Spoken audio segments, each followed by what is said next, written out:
breaking news. The Eagles sign another draft pick as OTA'S begin. And get this, there is a team that has just been listed as the most likely to disappoint in 2024. And I'll give you a hint.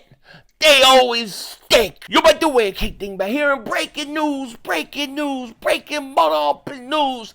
As OTA'S begin for the Eagles, they have signed another draft pick, meaning they only have one draft pick remaining who is unsigned, but you know he'll sign soon enough. This is great news for the Eagles because they are not playing games. This team gets it done in the offseason. And I don't know about you guys, but I feel absolutely great about the Eagles going into this season, man. I feel really, really good. Let's jump right into it. Cooper DeJean, the flying Frenchman. Oh, Cooper DeJean with the interception. C'est bon. He signs his contract. Cooper DeJean signs his contract, and it's a 4-year, $9.2 million deal. So Cooper DeJean signs his rookie contract as OTA'S begin. And here's what I'll say about this contract, right? I look at Cooper DeJean, and I've said this before, I see him as a top 20 talent in this draft. And I think there's a lot of experts that will agree. Why did Cooper DeJean fall into the second round? I think the best reason I heard is that a lot of teams don't know how they want to use him. There's a lot of argument within organization, within experts on how and where he should play. I mean, us fans are doing it right now, and I think that might have been a contributing factor to him falling as well as his injury and coming back from it. But he signs a 4-year, $9.2 million deal. Now, here's the thing. This is my thing with Cooper DeJean. Oh, yeah, look at that. The fighter jets are out today. But you hear that? Can you guys hear that? Well, that sounds like two of them. It's been like as the world goes crazy, I hear that more and more, which is even more crazy. But here's my thing with Cooper DeJean.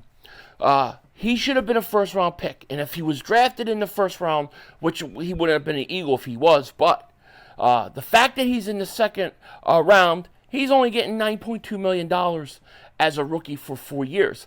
However, you are not getting him for that extra year.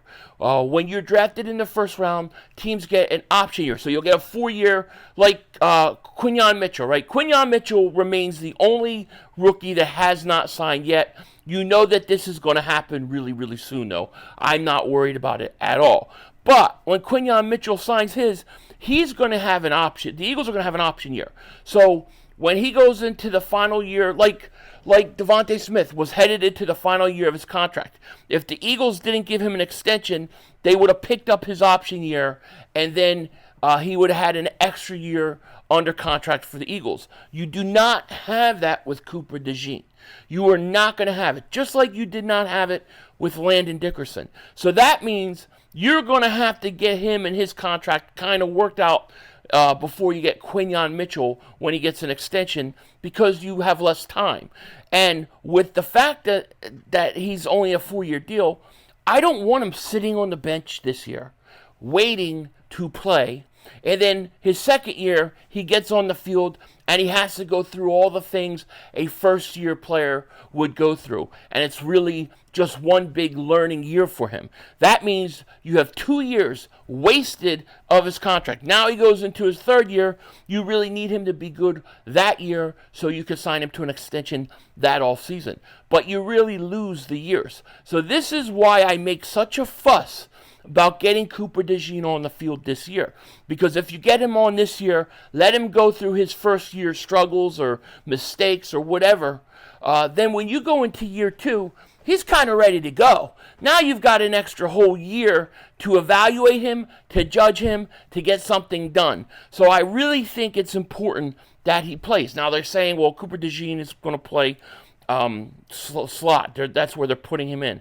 I really believe that you'll see him slot and safety both this year. That's where I think he'll play a lot of, and I'm totally good with that. I just want him on the field. I want these rookies on the field. And I'll say this.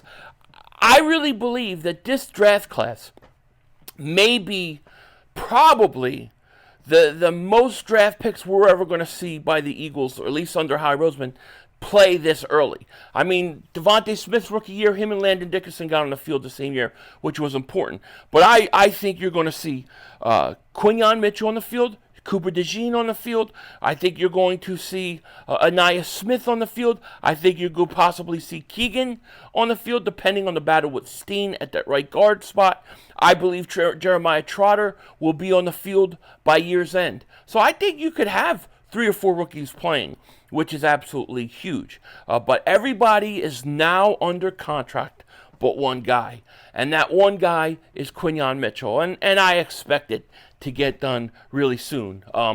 And, you know, I get a lot of questions. Oh, what about the Q? When you going to have the Quinyon Mitchell merchandise? It's still under wraps. It's coming soon. You still could get your Flying Frenchman, though. Link is in the description.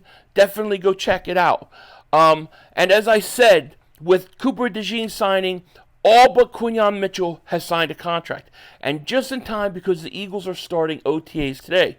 Swoop Scoop said the Eagles OTA'S start today. And then here is the schedule for the offseason. So the Eagles offseason workouts, May 20th, which is today. Then the 22nd and 23rd. Now, Wednesday, I believe it's Wednesday the 22nd. It's going to be available for media. So we're going to get a lot of footage, a lot of stuff coming out of OTA'S on Wednesday, because the media could actually be down there. I don't think they could be down there today.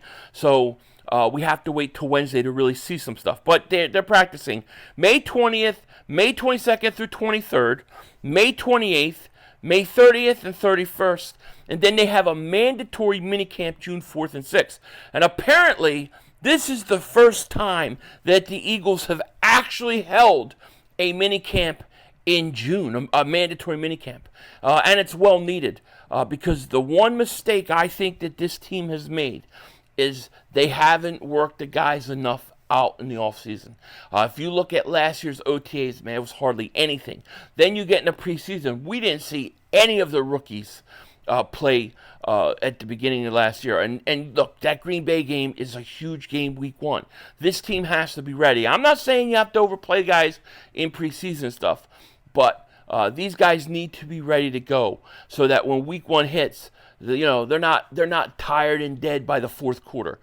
So we've got to get that team to be ready. If the Eagles start 4-0 this season and 4-0 in the conference, I think they're going to get the number 1 seed. I really do. And I expect 3-1 to 4-0 start. I don't expect anything less the first 4 weeks of the season. I'm just saying. So big things for this team. The rookies are signed, except for Quinyon Mitchell, which you know will come soon enough. And the last thing I want to talk about really quick, and people say, why are you talking about them? Why are you going to talk about the Cowboys? It's simple. I can. Because I can. That's why I'm doing it. And every time I read in the comments, stop talking about my Cowboys. They live right in your head. Every time I hear it, I just decide to do more. Because I love the fact that it drives Cowboy fans nuts. They go to Mark Holmes' channel and they hear all this fluff stuff about how great this is, how great that is, and Dak Prescott, the greatest player ever, and Micah Parsons, LT. And they think their team is all great. And then they see that Philly 500 did a video and they click on that mother humper. And then they come there and they get a dose of reality. Dallas still stinks. You stink. You're chokers. You're nothing. You stink. You're losers. It's beautiful. I mean, it doesn't get any more beautiful than that. But listen, it's not just me saying this. SB Nation did a whole piece, and it was talking about 4 teams that could surprise this year, and then 2 teams that are going to be basically disappointments. Guess what team is up there, number 1 on the list for the most disappointing season upcoming? The Dallas Cowboys. Not me saying this, it's SB Nation. And this is what they said. What are the Cowboys' key additions? Crickets. That's perfect. Beautiful. Says the Cowboys were largely hamstrung in free agency due to a lack of cap space. Bullcrap. They chose to not have cap space. And then they didn't do much in the draft to get better. Yes, I know Zeke is back, but he's fat and he stinks. But it's not 2018. Hoping for him to return to being a 1,000-yard back is a blind hope with absolutely nothing but faith to back it up. It's a make or break year in Dallas. That's them saying it, not me.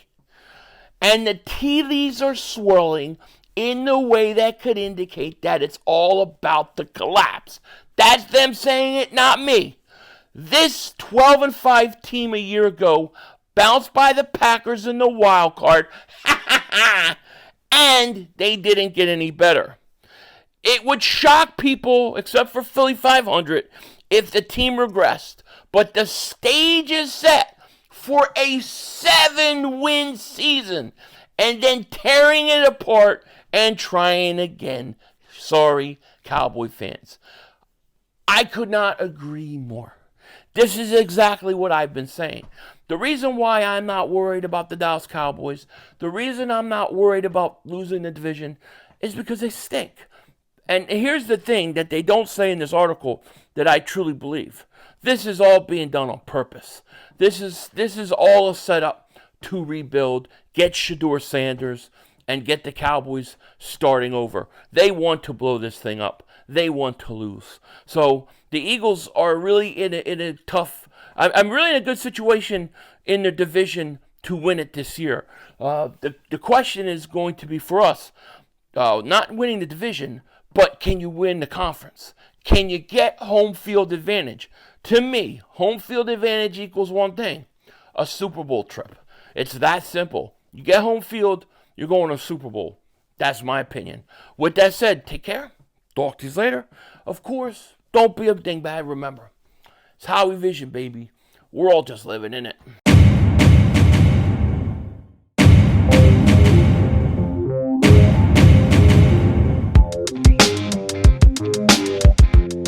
Dallas still stinks.